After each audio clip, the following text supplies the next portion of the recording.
type of sensors we have, and everything related to input output devices. We had a very great discussion on all that stuff. Today we are going to be starting off with one question which we left previously, that was regarding how sensors work. So हमने sensors, काफी sensors देख तो लिए थे कि what are sensors, sensors के कौन से type हैं, sensor क्या कुछ कर सकते हैं. We got to know how sensors can basically get data, right? We got to know how sensors get data. Now we need to basically have a look at how does these sensors basically get data, followed by how do they execute it, क्या process follow किया जाता है, and all that related stuff. अब उसके लिए क्या चीजें, you need to understand that the sensors work in a manner where सबसे पहले हमारे पास जो sensors है ना, they send data. So अगर आपने वो last class में देखा हो, I told you how sensors are consecutively sending data to something, right? So जो data किसी चीज को send किया जाता है, that is basically process, right? So हमारे जो इसके steps of how a sensor works, step of how maybe I must say कि like अगर if I'm making a security system, तो security system काम कैसे करता है, इसके पीछे जो steps हैं, वो जो तरीकेकार है, उसमें definitely we know sensor is being used as an input device. Why? To get data. But how does the whole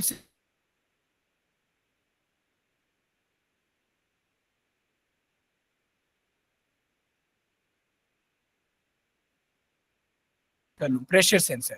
तो प्रेशर सेंसर आप लोगों को पता होगा प्रेशर सेंसर का क्या काम है. Pressure sensors only work is to get consecutively pressure का वो वैल्यू कि यार किसी जगह के ऊपर बंदा स्टेप इन करे तो प्रेशर डेफिनेटली उसके नीचे बढ़ जाएगा. तो वो जो डेटा हमें पता लगेगा, जिससे पता लगेगा कि यार प्रेशर बढ़ गया, वो किस तरह पता लगेगा, वो हमें पता लगेगा थ्रू सेंसर्स होता है. It works in a manner कि लाइक फॉर इंस्टेंस अगर this is the land, okay, ये मेरे घर की जमीन है, floor, okay, this is the floor part, floor.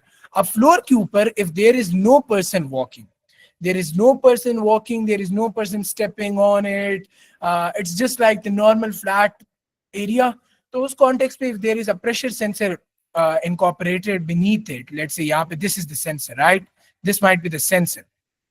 तो if this is sending data, तो क्योंकि इसके ऊपर कोई बंदा स्टेप नहीं कर रहा, तो it is going to be consecutively sending the same data, right? तो मतलब अगर यहाँ पे वेट को मेजर किया जा रहा हो एज प्रेशर के कॉन्टेक्स्ट में कि वेट कितना है, तो may B I must say कि यार ओवरऑल 50 kg वेट अभी कंसेक्यूटिवली इसके ऊपर आ रहा है. तो now I know that when the value is 50 kg, this basically means कि there is no person walking on it, right? क्योंकि it is the weight of the floor. ये हमारे पास जो 50 kg यहाँ पे है, दिस 50 kg, यार हो जा भाई, this 50 kg is just the weight of the floor, right?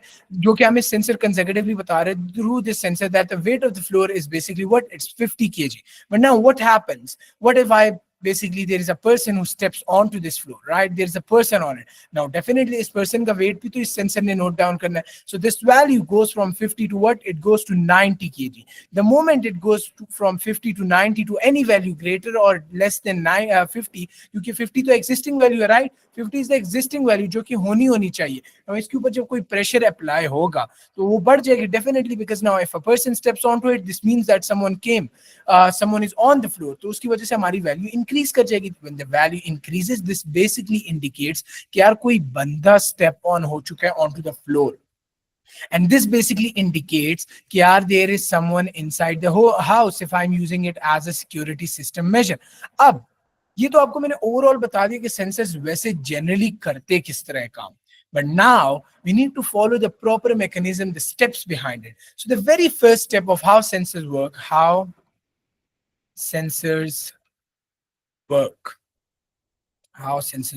the very first step इसके आपके जितने ये सेंसर्स होते हैं ना, sensor, they consecutively send signals to the computer or a microprocessor. So we say it like the sensors, यहाँ पे let me change the color. Sensors consecutively. Why do I say consecutively? Because every second the sensor is sending data. Like इनको तो ये check करना होता है कि किसी minute second के ऊपर भी कोई बंदा step in करे, the computer should get to know. For this reason, we are consecutively sending data. So sensors consecutively send data to what? Definitely आपके डेटा को कोई माइक्रो प्रोसेसर, कोई सीपीयू एग्जीक्यूट करेगा, right? It has to process the data. So we say about this in a manner कि like sensors जो होते हैं, दे consecutively send data to a microprocessor or you can say a computer.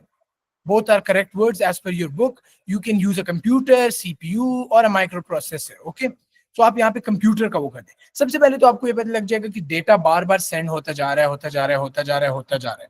Once आपका data computer को send कर दिया जाए तो आपका कंप्यूटर क्या करेगा? डेफिनेटली आपके कंप्यूटर के अंदर ये वो होगा, कंप्यूटर के अंदर हमने कोई वैल्यू स्टोर की होगी कि like if this is my computer, this is my computer. It knows, it already knows that if the weight, which is already the weight of the floor is 50 kg, so the moment the weight changes from 50 to maybe 90 or 80 or 70, this means that something has basically applied its weight or pressure on the sensor, on the floor. क्योंकि floor के नीचे sensor है, तो we basically got to know कि okay, someone stepped onto it. तो जब इस तरीके से ये हमारा कंप्यूटर ऑपरेट करता है तो इसका कोई मतलब है ना, इसका मतलब ये कि हमारे कंप्यूटर को पता है, और computer already knows that 50 kg means कि there is no person. Why? Because this is the bare weight of the whole floor, and when this weight increases from 50 kg to anything above it, this means something has basically stepped onto it. But अगर आपने last class देखी हो तो उसमें हम बार बार एक बात कर रहे थे कि यार जो आपके सेंसर का डेटा होता है ना, that is in analogue form. But you remember we had this discussion that analog data is something which the computer cannot understand. We need to make sure that the data is in a format that the computer gets. So for this purpose, we basically have to convert the signals from analog to a digital format. अब उसके लिए हम क्या करते हैं? We use a basically analog to digital converter. Use an ADC. ADC is what? Analog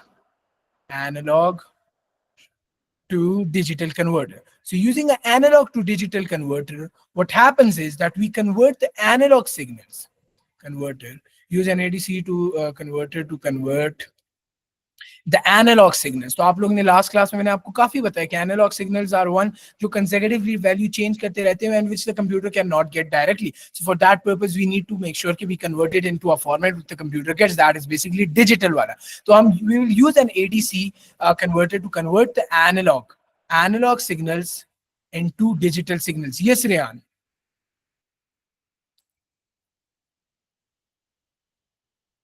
Okay. Into a digital format. तो आपके जो कंप्यूटर के अंदर जो भी चीजें समझाई जाती हैं, that is basically binary, right? तो जो हम जब डिजिटल फॉर्मेट को हम रेफर आउट करते हैं तो digital format basically means anything that is in binary form. तो जब हम बाइनरी फॉर्म की बात करते हैं, it's basically digital format. And हम वैसे ही जिस तरह कंप्यूटर को तो ये पता नहीं लगेगा ना कि what is 90, what is 50, that type of data is basically analog type of data. तो analog को हमने basically binary में convert करना होता है, and that is something which the computer now gets. And again, इसके बुक के अंदर एक पॉइंट लिखा होता है कि it says if required. If required basically means if our sensor already converts the data and provides the data in a format which is already in digital manner, कि may be अगर data हमारा पहले से directly digital format में दिया जाता है तो उस कॉन्टेक्स्ट में we do not need an ADC. Maybe if I have a latest type of sensor which has a built-in ADC in it, तो हमें बाहर एक्सटर्नली कोई ADC लगाने की जरूरत ही नहीं है because we already have an ADC within the sensor. So if required, and if the sensor is providing analog signals, तो we need to make sure कि यार हम ADC यूज करके उस analog signals को digital format में convert करें. Now once we have converted the data, उसके बाद our sensors work in a manner कि it basically compares stuff. What do I mean by comparison? By comparison I mean कि यार देखो, I told the computer कि भाई originally when there is no person on it, तो आपका weight कितना होगा? It will be 50. क्यों? It is the weight of the floor, or maybe if it may be measuring something else, तो उस context में this might be the value might be 0, right? तो मैंने अपने कंप्यूटर को ये बता दिया कि यार जब इसके ऊपर कोई बंदा खड़ा होगा तो definitely the weight is gonna change from 50 to anything more than 50. Definitely यहाँ पे मैं आता हूँ, if I am like maybe 30 kg, so when I step onto it the value is going to go from 50 to what? It's going to go to 80 kg. So when the value goes to an 80 kg वाली value, उस context में क्या हुआ? This has basically indicated कि यार there is some person who basically stepped onto the floor. And so हमारा computer काम किस तरह करता है? It basically compares the value which we receive from the sensor, like this 80. It compares it to the value which we have already stored in the computer. So we have already stored the value 50 in the computer. Kyar 50 means that there is no person currently standing on the floor. But the moment the value changes from 50, this basically indicates that yaar, someone has stepped onto the floor. ये जब भी हमारी value, हमारी stored value. Now this is what? This is my stored value. Why? I've already told the computer that this is something which will be there if no person is stepping on the floor. And then 80 is something which the value we get, value from sensor. So when the value from sensor changes from the value which has been stored on the computer, this basically indicates कि यार कोई चीज हुई है. So whether it is pressure sensor, तो मतलब कोई बंदा खड़ा हुआ है. अगर इसके दौरान इंफ्रारेड सेंसर की जो, अगर आप लोग को याद हो मैंने क्या बताई थी कि लाइक उसके अंदर ये फॉर्म है कि इट्स गोना सेंड सिग्नल्स. अगर ये दरमियान में कोई बंदा आ जाता है तो यहाँ पे जो रिसीवर वाले हैं उसको सिग्नल्स आपके नहीं रिसीव होंगे. So what's gonna happen, originally if I was getting 100, maybe whatever the unit is 100 signals, and then let's say Rayan step on to the floor जहाँ पे क्या कहते हैं इंफ्रारेड रेज लगे हो, तो डिटेक्ट किस तरह मूवमेंट डिटेक्ट होगी? डिटेक्ट इस तरह होगी कि पहले 100 सिग्नल्स हमें 2 सेकंड के अंदर हो रहे थे, अभी 2 सेकंड के अंदर आई एम गेटिंग 70 सिग्नल्स. तो दिस मींस कि यार जो हमारी stored value it should have been 100 but it changes from 100 to 70. The moment it reduces it basically indicates कि यार someone basically step on to between those two sensors, which basically indicate कि यार कोई बंदा movement कर रहा है. So this is how your sensors basically work. And how are we going to be writing this? So it is basically written in a manner, आपने ये बताना होता है कि जो आपका कंप्यूटर होता है ना, the computer basically analyzes the data and it checks it against the stored value. Stored value is what? The 50 in this example. तो 50 के against हम इस data को पहले analyze करते हैं and then we compare it against it. So we say it, हम इसको इस तरह लिखते हैं. The data is analyzed. The data is, yeah. Phone को silent करने दो. Just a minute, guys. यहाँ से silent की silent. So the data is basically analyzed. The data is analyzed. And once it's analyzed, उसके बाद क्या होता है? It is compared. The data is analyzed and is then checked or compared. दोनों word use हो सकते हैं. and is then checked against the stored value. Against the stored value. अब आप लोग को stored value की समझ आ गई ना कि stored value basically refers to the value which is there, जो कि हम कंप्यूटर को बताते हैं. बिल्कुल it's compared. Comparison से we mean कि यार अगर हमने उसको बता दिया है कि घर में अगर कोई ना हो, कोई भी ना हो, अगर मैं यहाँ पे आपको एग्जाम्पल के तौर पे बता दूं, what other sensor did we have? Maybe हम एक सेंसर बना लेते हैं ग्रीन हाउस के लिए.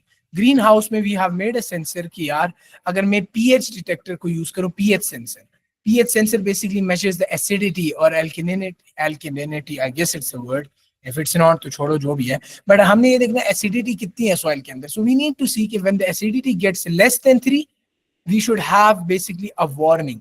तो अब इसको मैंने अगर सेंसर के थ्रू इस सिस्टम को ऑटोमेट करना है तो इसका काम इस तरह होगा कि the sensor is consecutively gonna send data to a computer, right? But computer को हमने बोला हुआ है कि यार जो हमारी save zone है that is 3. So the moment हमारी value goes less than 3, the moment it becomes 2, आपने एक warning कर देनी है. लेकिन how does the computer do that? It basically compares every value which the pH sensor sent to the computer with the stored value, which is 3. So is it less than 3? The moment it becomes 2, the question answer is basically yes. The value is less than the stored value. So in that case, it is going to go and send a warning. So same to same यही process यहाँ पे explain किया जा रहा है कि the data जो आपको sensor से आता है that is being analyzed, and what since analyzed उसको हम check करके compare करते against the stored value. And so if the data is out of the range, we say the data is out of the range. तो आपके पास दो तरीकेकार हो सकते हैं.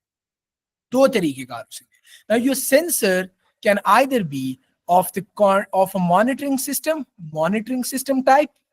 Now this is like not specifically sensor की बात नहीं है. This is a system. When I want to automate something using a sensor, तो हम ये करते हैं कि हमारे पास दो किस्म के systems बन सकते हैं. एक होता है monitoring system and the other is control system. Now we need to basically have a look at the difference between these two. अब monitoring system, just from the word monitoring आपको पता लग जाना चाहिए कि monitoring system basically just means कि यार if I want to monitor the data, this means कि यार टेम्परेचर 70 डिग्री से ऊपर हो गया, मॉनिटरिंग 70 डिग्री से ऊपर हो गया, तो I should basically I am just monitoring the temperature and the moment it goes out of something I am basically sending a warning maybe to your phone is very hot, turn off. अब this is what, this is a warning, right? So जब warning या कोई चीज होती है जिसके अंदर the sensor tells the person to do something, that type of system is basically known as a monitoring system. मतलब इसके अंदर ये होता है कि अगर आपको कोई चीज डेटा रिसीव होती है तो उस कॉन्टेक्स्ट में आपको वार्न किया जाता है. It can not do anything. Like अगर टेम्परेचर 70 से ज्यादा है और आपके फोन बहुत गर्म हो जाते हैं तो आप क्या करेंगे? You will turn it of, या मे बी आप उसको किसी कूल एरिया में ले जाए या कोई किसी तरीके से उसका टेम्परेचर लोअर करने की कोशिश करें, राइट? एग्जैक्टली, बिल्कुल बिल्कुल बिल्कुल. जब आपकी चार्जिंग लो होती है, अब चार्ज को जिस तरीके से ये लोग, लेट्स से फॉर इंस्टेंस अगर चार्ज के लिए मे बी अब जस्ट फॉर एग्जांपल अगर आपके, हमने लेवल सेंसर पढ़ा था, राइट? तो अगर आपके जो फ्यूल टैंक की हमने एग्जांपल पढ़ी थी, गाड़ी के अंदर फ्यूल टैंक है, उसके अंदर अगर लेवल जब आपका लो हो जाता है तो आपकी जो न्यू गाड़ीज है उनकी जो आपके स्पीडोमीटर वाली पार्ट है, यहाँ पे आपको आ जाता है कि fuel is low, fuel is लो, इस तरह लिखा आ जाता है. अब वो जो चीज है, दिस इज मॉनिटरिंग. व्हाई? क्योंकि जब फ्यूल इज लो तो हमें सिर्फ बता रहा है कि यार fuel is low. It does not try to like add fuel automatically या समथिंग ऑफ दैट सॉर्ट. उस तरह का कोई सीन नहीं होता. तो जब कुछ नहीं होता and it just tells us to do something, तो that is monitoring. It is just monitoring the data. Control system on the other hand, from the word control आपको आइडिया हो जाएगा कि यार control system is type of system जिसके अंदर it itself takes action.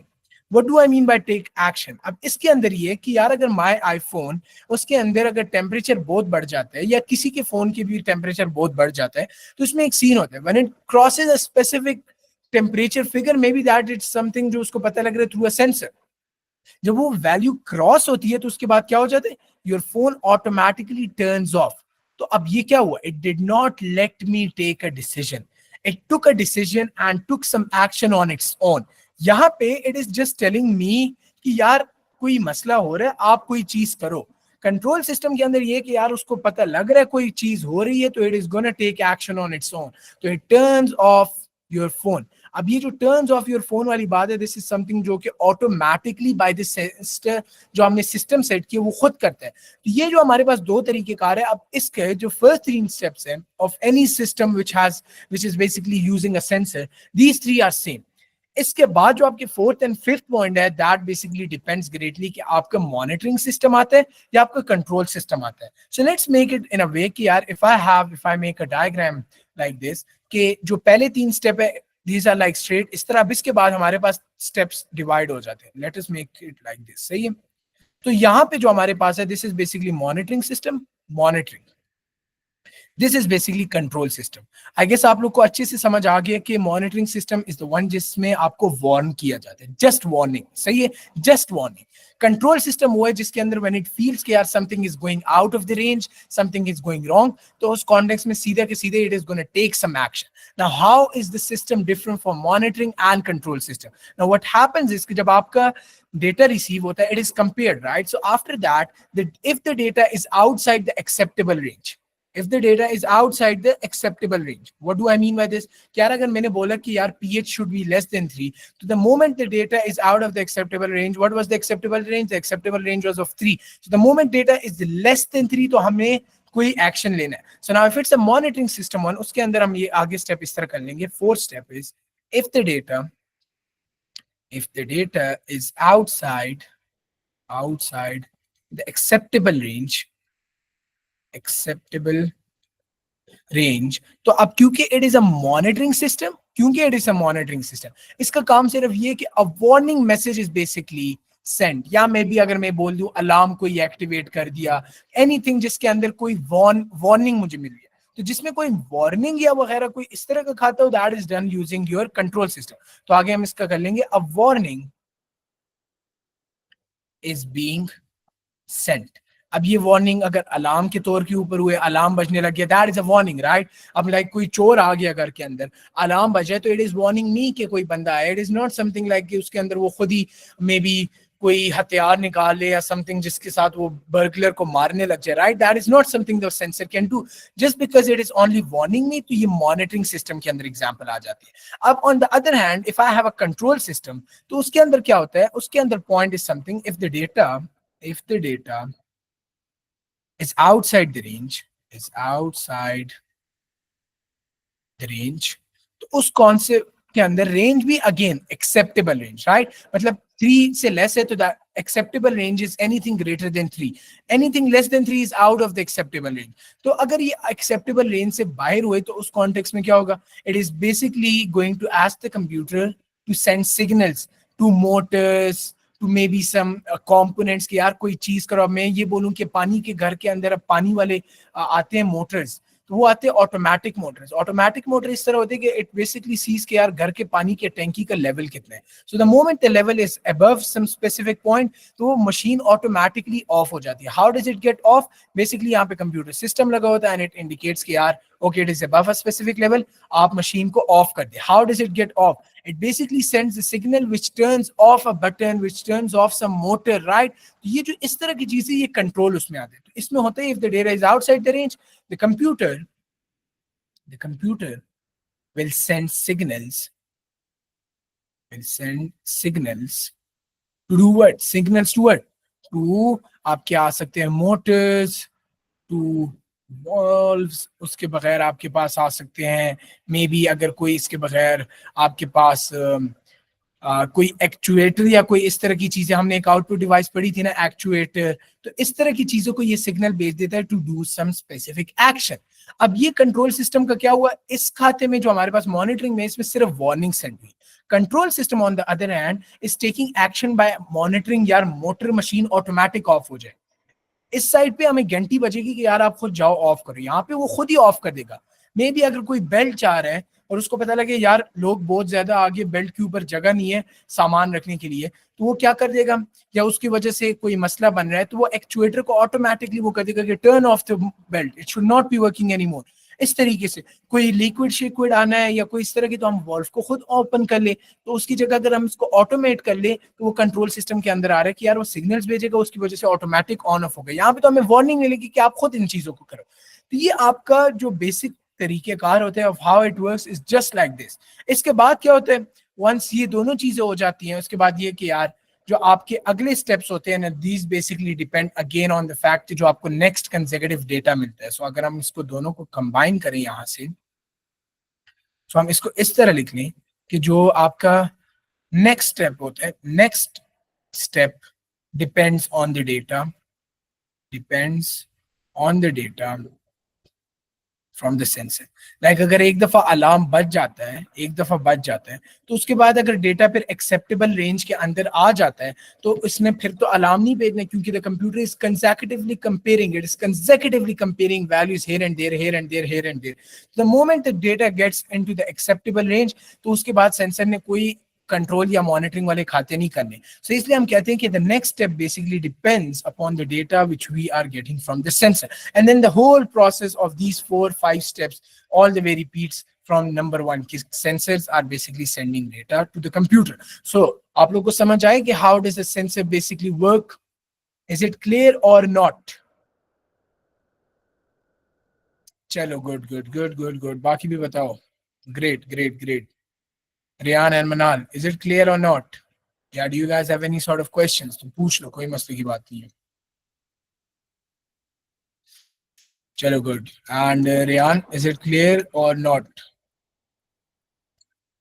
चलो good. Now you're officially done with chapter number 3.2.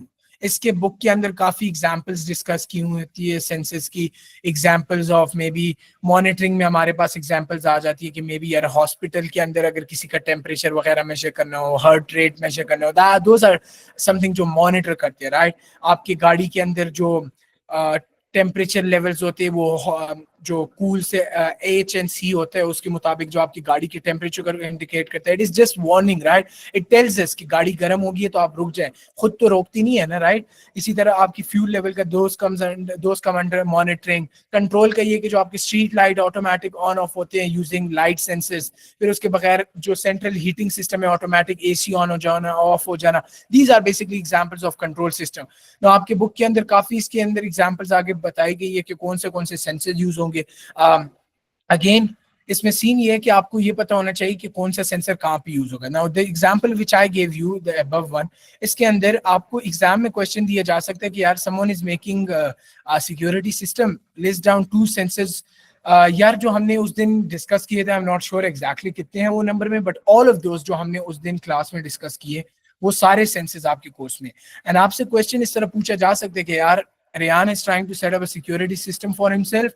Now the thing is, list down 3 senses which he should be using, and आगे maybe you might be even asked to tell कि why should he be getting these senses. तो आपको इस तरीके से अपने senses की logic पता होनी चाहिए कि why do I need to get a sensor, like an infrared sensor might be used to pick up the movement of an intruder in the building, maybe the acoustic sensor which is basically for the sound wala, it might be used to pick up sounds such as footsteps or breaking glass.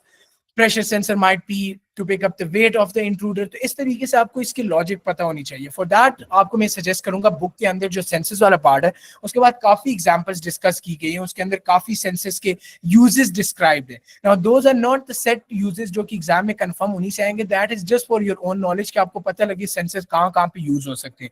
तो जो sound के लिए होता है that is acoustic sensor, acoustic, acoustic, acoustic sensor. This is basically your sound वाला। In your exam maybe वो sound sensor को भी accept कर ले। तो अगर इस तरह के words आपसे भूल जाए तो ये नहीं कि हाँ अगर कोई और आता है तो well and good वो लिख दो, लेकिन अगर बिल्कुल ही भूल जाए तो ये थोड़ा सा अगर बंदा अगर vague term लिख भी देता है ना तो it is more of a risky thing। May be examiner accept कर ले, मे बी ना कर ले, लेकिन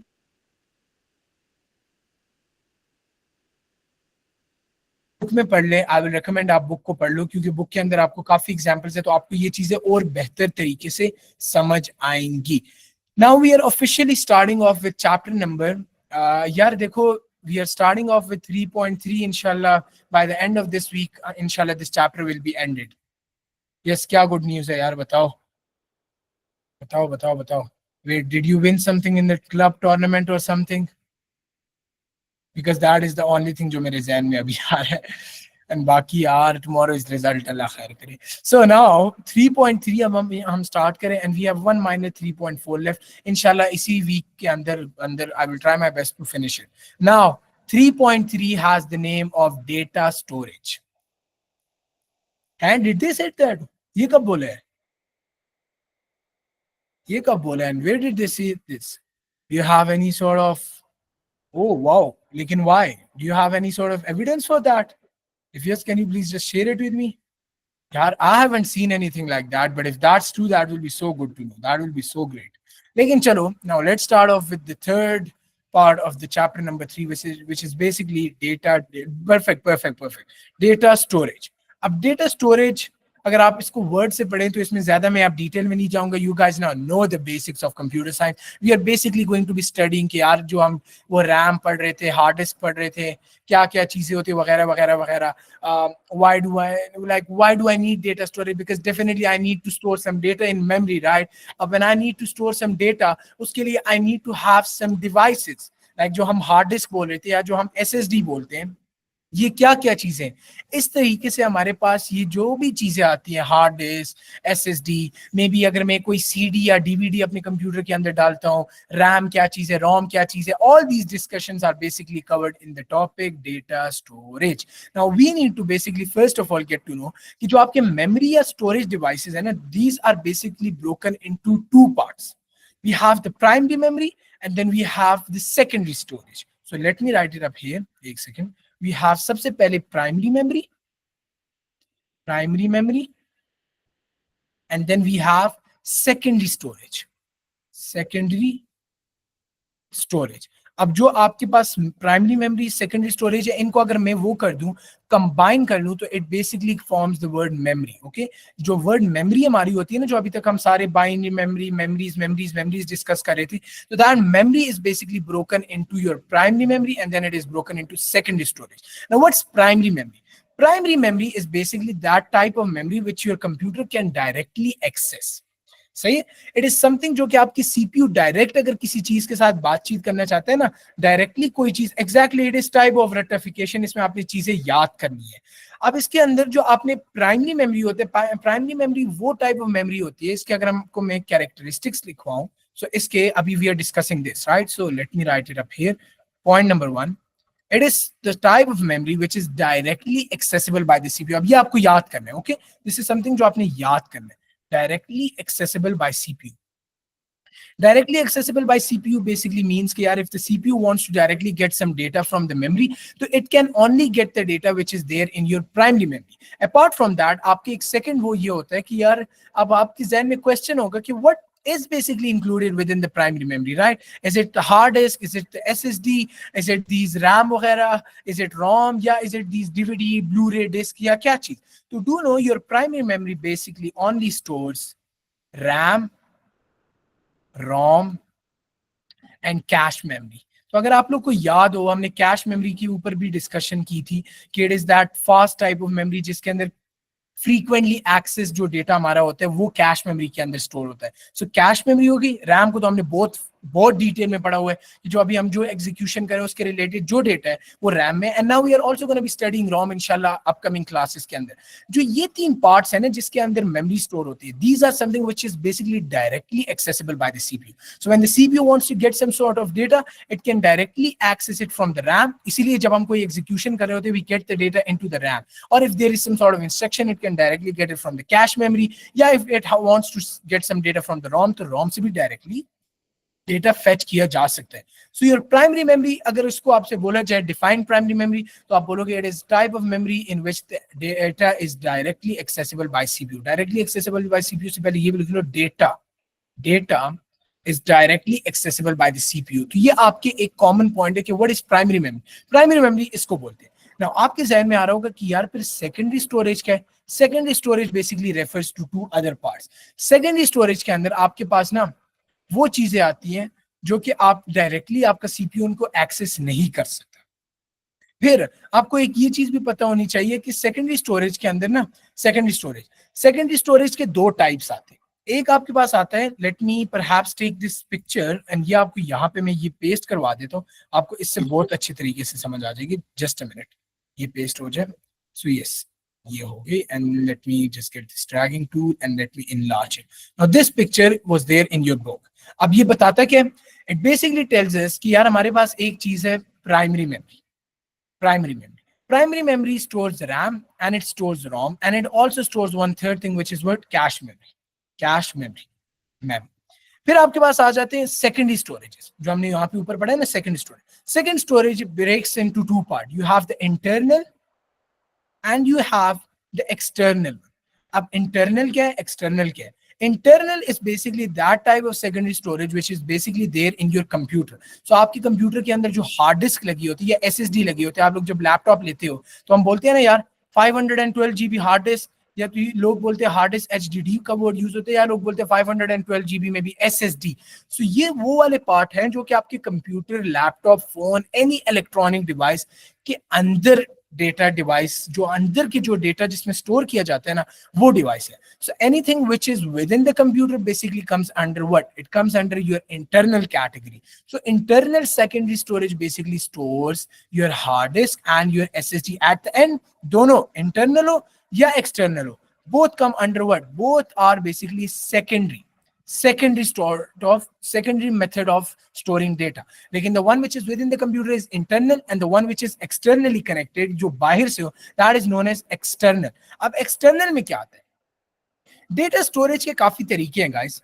We might have a SSD within the computer जिसके अंदर maybe I am currently storing files or maybe games. ये चीजें मैं कंप्यूटर के अंदर स्टोर करूँ. But at the same time, maybe for instance, Rayan is like, yeah, rather than if I download a game which is maybe 25 GB, rather than storing the game on the hard disk file, यहाँ पे SSD internally, maybe I might want to convert and take the data from here onto a flash drive.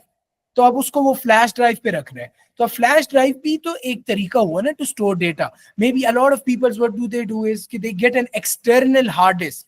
External hard disk को ले लेते हैं, उसके अंदर कोई important pictures वगैरह होते हैं या कोई इस तरह के जो लोग वैसे शादियों के बाद जो तस्वीरें वगैरह होते हैं, they converted into DVD drives. सही है, वो क्या है, those are also basically a method of storing data, right. तो एट द एंड आपका डेटा तो फिर भी स्टोर हो रहा है. You are storing data but it is not within the device. You can carry it externally within yourself. अब जो एक्सटर्नल वो आपके पास मेथड्स ऑफ स्टोरिंग डेटा आ जाते हैं ना, उनके अंदर आपके पास आ जाते हैं first of all DVD, CD, DVD, RAM.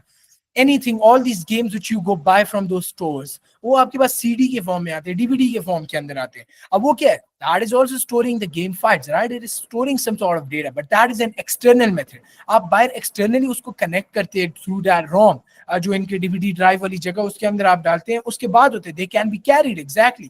उसके बगैर आपके पास जितने जो आजकल के latest gaming PS5, Xbox, PS6 लिख दिया, माय बैड, बट आपके पास जो PS5 and this is S, आपके पास Xbox, आपके पास जो मूवी के वो आते हैं, those are basically in the Blu-ray disc form.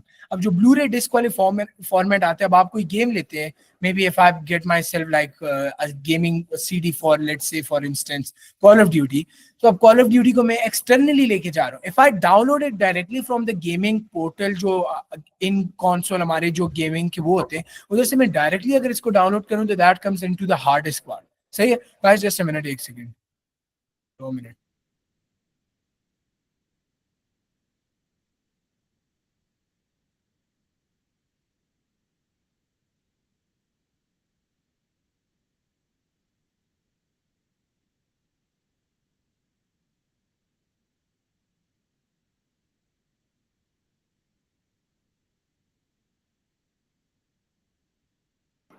अच्छा, सो या अब आई वाज डिस्कसिंग कि यार अब देखो आप लोग जो गेम्स लेते हो, अगर उसको मैं डायरेक्टली डाउनलोड करूं, if I have yes, these cassettes are also external storage device. आप externally उनको carry करते हैं ना, तो anything that can be carried and can be connected to multiple things or it is not stored within the computer, तो that is a secondary storage. तो Rehan just gave a very good example. Cassettes is something जो कि आजकल usually इतनी use नहीं होता, तो it's not basically in the book, but it can be a type of secondary external storage device.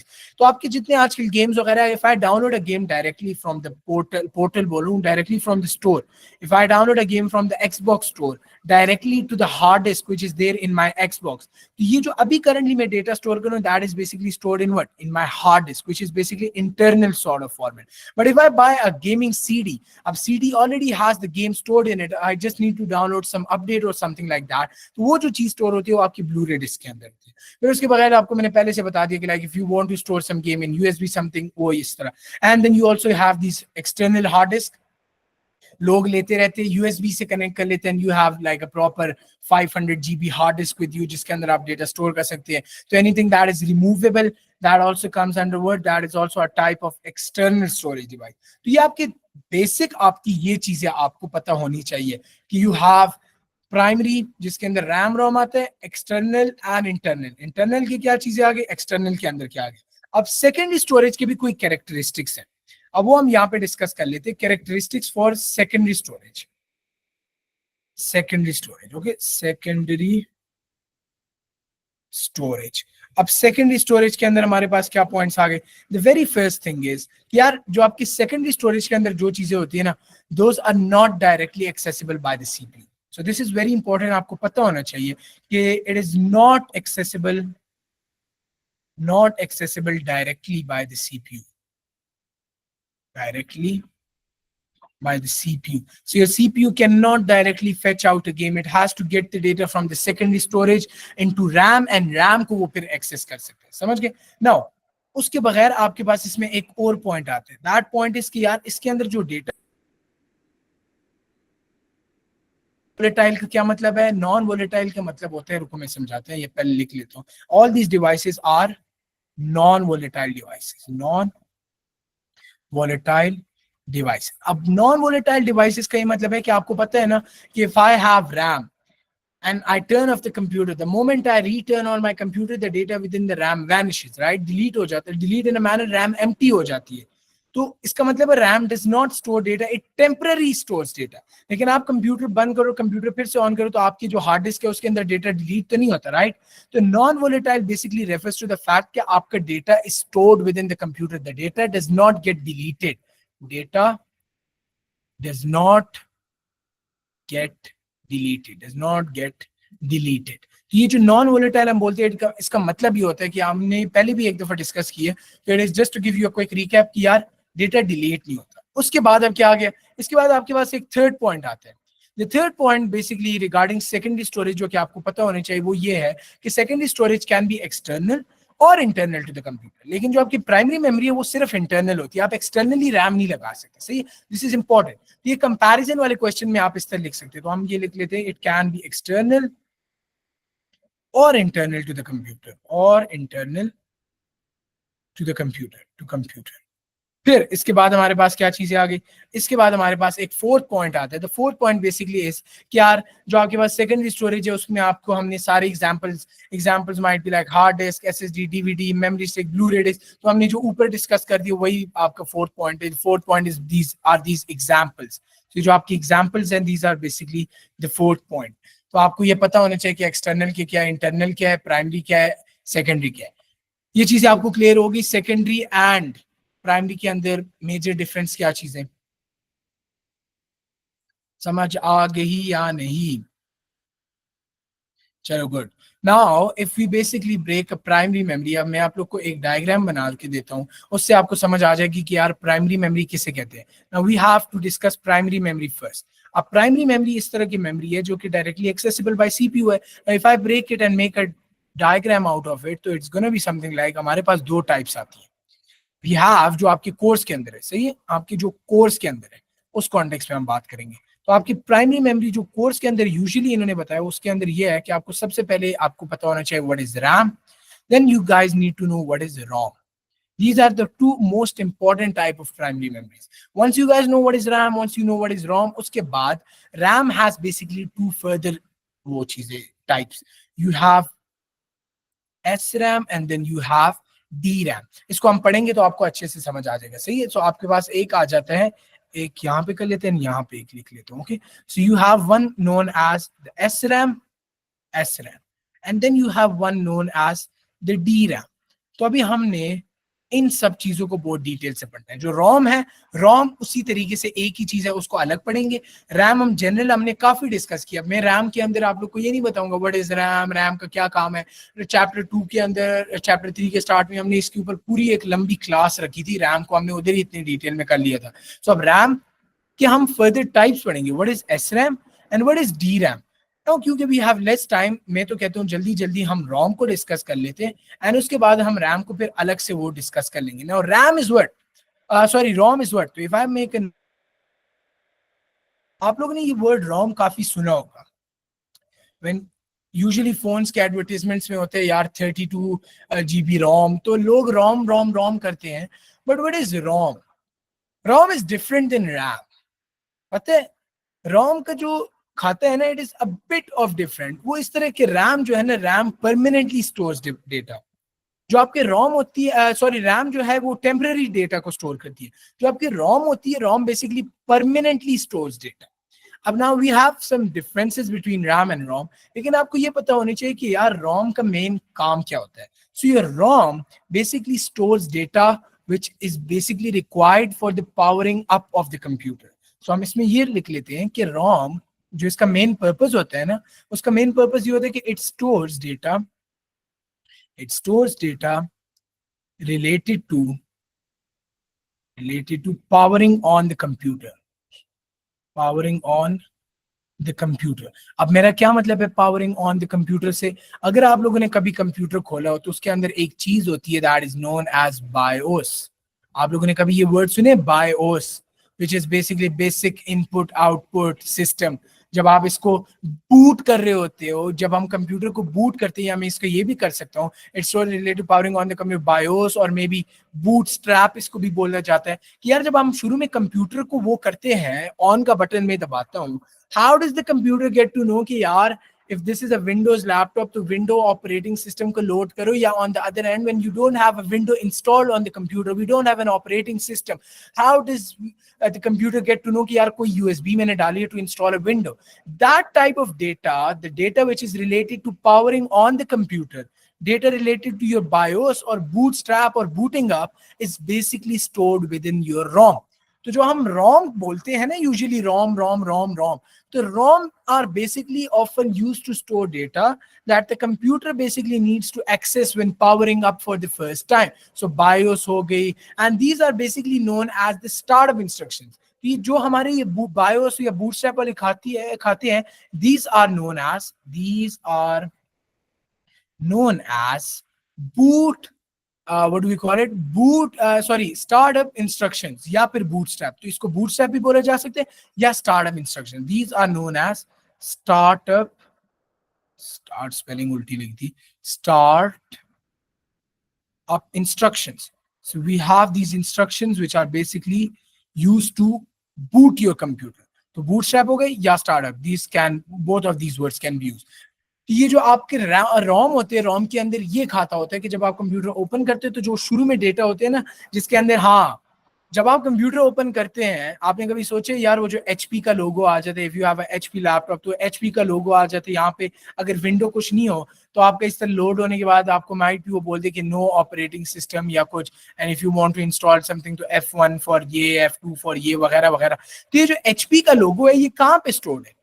ये आपका स्टोर होते हैं, ये वाले जो डेटा होते हैं ना, इस तरह के इंपॉर्टेंट डेटा जो बूटअप के लिए होते हैं, वो रोम के अंदर स्टोर होते हैं ना। रोम के भी होते हैं हमारे पास कुछ खास फीचर्स। रोम की जो हमारे पास कुछ खास फीचर है, रैम को हम कल डिटेल में डिस्कस करेंगे, फिर हम इसके डिफरेंस को देखेंगे कि, लेकिन रोम का जो एक common very very important point है वो ये है कि they are non volatile. They are non-volatile. Non-volatile का ये मतलब है यार कि if I turn off the computer, the data does not vanish, it does not go anywhere, it is still in there. Like आप कंप्यूटर को बंद करो तो जो आपके कंटेंट्स रोम के अंदर हो, मे बी बूटिंग अप के रिलेटेड डेटा, एचपी का जो लोगो आना होता है, वगैरह वगैरह चीजें, ये डिलीट तो नहीं होती, they are not lost, right? So this means कि the data is not volatile. अगर वोलेटाइल होता तो हाँ, अगर कोई चीज वोलेटाइल होती तो इसका मतलब है अगर बंद हो जाए कंप्यूटर तो डेटा डिलीट हो जाता है, क्योंकि दे आर स्टोर्ड, तो दिस बेसिकली मीन्स कि they are non volatile. Just like that जो रियान ने अभी बात बोली है कि दे आर स्टोर्ड, हम इसको अपने रोम के फीचर के कॉन्टेक्स्ट में इस तरह बोलेंगे कि यार जो आपके रोम के अंदर चीजें हैं ना, these are basically permanent memories. तो हम इसके जो सेकंड पॉइंट होंगे, हम बोलते हैं रोम इज अ परमानेंट मेमोरी। अब you might be wondering what is a permanent memory, right? A permanent memory is that type of memory which basically जिसके अंदर जो आपके contents होते हैं ना, they cannot be changed or written to by the user. So अभी if Rayan wants to change the data which is there, हाँ ROM हम कल डिस्कस करेंगे, डू नॉट से कि ROM is opposite of RAM, हम इसको कल डिटेल में डिस्कस करेंगे। Both of them have like a type of different purpose, not something that can be deleted. हाँ हाँ, बल्कि यू आर करेक्ट, लेकिन रोम के अंदर एक और चीज भी है। ROM is that type of memory जिसके अंदर if I as the user, like I am the user, right, I am using the computer, if I want to change the content और something I cannot. So इसका basically permanent memory का मतलब ये होता है कि यार जो आपके कंटेंट होता है ना, जो इसके अंदर डेटा है, कि अब एचपी लोगो है, एचपी लोगो को Rayan wants to, may be Ahmad Suhail is like कि यार मैं इस तरह करता हूँ, मैंने अपनी पिक्चर लगानी है एचपी लोगों की जगह कि यार बूटअप हो तो मेरी तस्वीर आनी चाहिए। अभी जो मेरी तस्वीर आने वाली चीज है, इसको एक्सेस करने के लिए he needs to access the ROM, but ROM is a permanent memory which basically means कि data cannot be changed, or written to, लेकिन the important point is कौन नहीं कर सकता? by the user, by the person who is using the computer. So हाँ बिल्कुल, तो HP लोगो आपका चेंज नहीं होता बाय द यूजर। इसलिए जरूरी है क्योंकि आपके कभी कभार अगर कंप्यूटर कॉन्फ़िगरेशंस को चेंज किया जाए, तो आपने देखा होगा आप लोग विंडोज को इंस्टॉल कर लेते, तो विंडोज के बाद कभी कभार कुछ लैपटॉप्स के अंदर आपका लोगो चेंज हो जाते हैं। यू इंस्टॉल विंडोज 7 का बूट अप अलग से होता है, विंडोज 10 का अलग से होता है। तो वो थोड़ी सी चीजें इंस्टॉल होती है, that might have updated it. लेकिन as a user, as a person who is using the computer, you cannot access the ROM because ROM is a permanent memory. Okay, so ये आपको एक दो ये important points आपको पता होने चाहिए। उसके बगैर ये कि जो contents है that can only be read, again comes under the same point कि यार जो आपका data है that can only be read। तो अगर इसी के मैं आगे कर लूँ, जो इसका third point explanation of the above point is कि data can only be read, these are features, characteristics of your word of these ROM। उसके बाद आपके पास एक आखिरी पॉइंट जो वो हमने ऊपर ही डिस्कस कर लिए थे काफी डिटेल के अंदर, कि यार जो आपके ROM होता है, it basically stores data related to powering up या पावरिंग ऑन द कंप्यूटर, और लाइक स्टोरिंग दी स्टार्टअप और बूटस्ट्रैप इंस्ट्रक्शंस वगैरह वगैरह वगैरह। तो ये आपके ROM के अंदर आपको ये 2-3 पॉइंट्स ऐसे हैं कि आपको आने चाहिए। Now this is ROM। अब ROM काम किधर करता है? आप लोग you might be wondering कि यार ROM किधर हो। तो आप मुझे एक बात बताओ, अब मैं एक गाड़ी बनाता हूँ, क्या कहते हैं, लेट्स से फॉर इंस्टेंस के मैं एक टॉय कार बनाता हूँ, toy car, this is a toy car, okay, this is some toy car जो कि एक गाड़ी है रिमोट कंट्रोल वाली, सही है। So I have a remote control up here जिसके ऊपर I can basically move the car. So this is analog stick like this, and then we have a stick like this. Okay. Now if I want to basically make sure कि यार ये गाड़ी चलने लग जाए, so when I turn on, यहाँ पे button होता है on off का, right? On off का, I turn it on. तो the moment I turn it on, तो ये जो रिमोट कंट्रोलर है, ये रिमोट है ना, रिमोट कंट्रोलर जो मेरे पास कंट्रोलर इसका आता है, it has some frequency, right? यहाँ पे जो एंटीना होते हैं इसको सिग्नल्स पहुंचते हैं, दो signals basically travel over this air, लेकिन वो जो भी होता है इसके दरमियान कोई फ्रीक्वेंसी वाला सीन होता है। तो जो फ्रीक्वेंसी वाला हिसाब आता है, जो आपके पास फ्रीक्वेंसी वाला खाता आता है, वो फ्रीक्वेंसी, अगर आप लोग कभी रेडियो, आप लोग गाड़ियों में रेडियो ओपन करते हैं तो उसके अंदर होता है आप 99 करते हैं, then you change it to 98, 101, किसी एक के ऊपर इस तरह होते हैं कि आपकी यार आवाज क्लियर आ जाती है। Why? Because you need to make sure your frequency matches with the relevant centre, right? So जब आपकी गाड़ी के अंदर कोई यहाँ से एंटीना को डेटा रिसीव करना है थ्रू दिस सेंडर, इसकी के दरमियान, इन दोनों के दरमियान जो फ्रीक्वेंसी है that also needs to match. अब जो फ्रीक्वेंसी सेट की गई है, that frequency maybe by the owner, the person who creates it, he might have set it already as 20 hertz. लेकिन if I turn it off, अगर मैं इस data को रैम के अंदर रखूं, maybe if I have a RAM up here, तो every time I turn off the car, तो उसके बाद क्या होगा? This is gonna vanish. तो जो मेरे ROM होगा, ROM is basically gonna store data which has to be there permanently. तो my ROM is gonna store data like 20 hertz frequency की वो। तो moment I turn it off, तो आपकी जो बूट अप, अब गाड़ी के टॉय कार के कॉन्टेक्स्ट में बूट अप यही होगा ना कि आपकी फ्रीक्वेंसी मैच हो जाए विद द रिमोट कंट्रोलर। तो ये जो फ्रीक्वेंसी के रिलेटेड डिटेल्स है ये आपके ROM के अंदर आ गए। तो इस तरह की जो चीजें हैं जो कि आपकी परमानेंटली बूट अप या किसी चीज को स्टार्ट करने के लिए रेलिवेंट जो आपका डेटा होता है, वो जिस चीज में स्टोर की जाती है, that is basically your ROM. Now that is what ROM is there in our course. हमारे कोर्स के अंदर बस ROM का ये डिस्कशन की गई है। अब आप लोग को कुछ समझ आई है कि यार जो हम ROM लगे होते हैं, तो what is ROM? ROM को अगर मैं आप लोगों को बोलूं, दिस इज इतना सिंपल है, ये 3 पॉइंट्स है। एग्जाम्पल में बस आपको पता होना चाहिए कि ROM is a type of what? It is a type of primary storage. Okay, मैं एक्सप्लेन करता हूँ। Is a type of primary storage. Ahmad, आप ये देखो, जो मैंने ये एग्जाम्पल दी है ना, आप मुझे एक बात बताओ, जब ये गाड़ी, ये एंटीना है ना, दिस इज एन एंटीना, सही है? ये एंटीना, ओके रेयान, ये if you want to leave the class is ended, बस इसके बाद एंड ही हो जाएगी इंशाल्लाह। सो नाउ ये एंटीना जो है, इसने डेटा फेच करना है ना फ्रॉम दिस रिमोट कंट्रोलर। तो ये आपका रिमोट कंट्रोलर है, ये जब कोई हम आगे यहाँ से रिमोट कंट्रोलर से आगे करते हैं, कोई वायर से तो नहीं कनेक्टेड, राइट? ये जो आपके यहाँ से आप आगे जाते हो, तो यहाँ पे इसको किस तरह पता लगता है? बेसिकली रेडियो से आपकी जो होती है, radio signals are sent from the remote controller to the car's antenna, इसी तरह। लेकिन अगर आप गाड़ी के अंदर कभी बैठो, अब मुझे ये बताओ, गाड़ी के अंदर आप FM रेडियो कभी आपने यूज किए? रेडियो वाला खाता, तो रेडियो के अंदर आपने देखा होगा कि यार आपके नंबर्स होते हैं 99, 97, 98, 101, 102। आप कोई 101 का लगा लो, 101.6 में भी उसके ऊपर गर गर गर गर गर गर इस तरह की आवाज आ रही हो, लेकिन you change it to the zone, या जो आपके रेलिवेंट सिटी के अंदर जो भी हो, लाइक अगर एबटाबाद है तो एबटाबाद के अंदर अगर 99.6 रेडियो हमारा वो है, तो the moment I shift it to 99.6, तो आवाज क्लियर हो जाती है, आवाज प्रॉपरली साफ मुझे आ रही है। Why? Because the frequency of my center, which is the closest to me, I have set my car's radio की frequency to that, right? इसी तरह ना, तो जब वो हमारी frequency मैच हो जाती है उसके साथ, तो आवाज क्लियर आती है। Now, अब ये एग्जाम्पल यहाँ पे भी अप्लाई होती है। लाइक अब मैं रिमोट से कोई सिग्नल्स भेज रहा हूँ, तो जो आपकी फ्रीक्वेंसी यहाँ पे है, यहाँ पे जो फ्रीक्वेंसी होनी चाहिए, उसी फ्रीक्वेंसी के साथ यार यहाँ से सिग्नल सेंड होने चाहिए, राइट? तो यार अगर यहाँ पे मैं बोलूँ कि 20 हर्ट्स वाले सिग्नल्स भेजे जा रहे हैं, एंड यहाँ पे जो ये फेच कर रहे हैं मे बी वो 10 हर्ट्स के हो, तो ये इसको फेच ही नहीं कर रहा, क्योंकि वो अलग अलग है। तो जैसे हम यहाँ पे बोलते हैं कि 102 अगर मैं कहते घर घर घर घर इस तरह की आवाज आए, तो यहाँ पे जब ये फ्रीक्वेंसी दोनों की बराबर नहीं होंगी, तो अगर आप यहाँ पे गाड़ी को आगे मूव करने की कोशिश भी करेंगे, तो मे बी आपकी गाड़ी सही से मूव ना कर पाए, सिग्नल्स वो सही से उसको ना पहुंचे।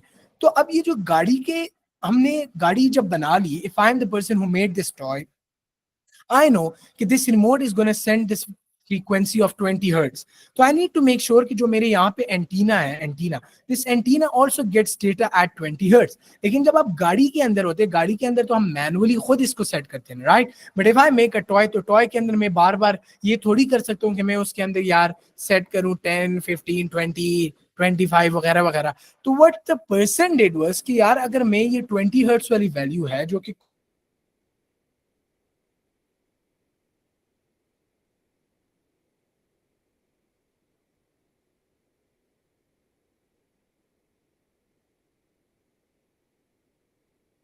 is what this is something जो कि बूटअप के लिए हो रहा है ना, and this is something which the toy must have. तो जो इस तरह की डेटा होते हैं which should be there always for the booting up purposes, तो वो जाके आपका स्टोर होता है रोम के अंदर। सो रोम के अंदर हम ये स्टोर कर लेते हैं कि 20 हर्ट्ज आपकी एंटीना की फ्रीक्वेंसी सेट होनी चाहिए। तो moment I turn on the toy तो आपके रोम ऑटोमेटिकली, जैसे ही हमने कंप्यूटर के कॉन्टेक्स्ट में बूटअप पढ़ा है, तो जब आप ये बूटअप होते हैं तो आपकी एंटीना यहाँ से ऑटोमेटिकली इसको एडजस्ट कर लेती है टू 20 हर्ट्ज। तो फिर आपका ये 20 होता है, यहाँ से तो सेंडी 20 पे हो रही हो, तो आपकी ये बेसिकली मैच कर जाता है। व्हेन इट मैचेस तो उसके बाद आपके सही तरीके से सिंक्रोनाइज्ड मैनर में आप इधर उधर सिग्नल्स भेज सकते हैं, your car moves in the manner you want it to move. So you get it now, great. चलो बस ये है रोम के बारे में आपको ये चीजें पता होनी चाहिए, and that is only thing जो कि हमने आज की क्लास के अंदर डिस्कस करना है। So with that the class ends, okay, I am turning off the recording and बाकी अल्लाह हाफिज एवरीबॉडी। If there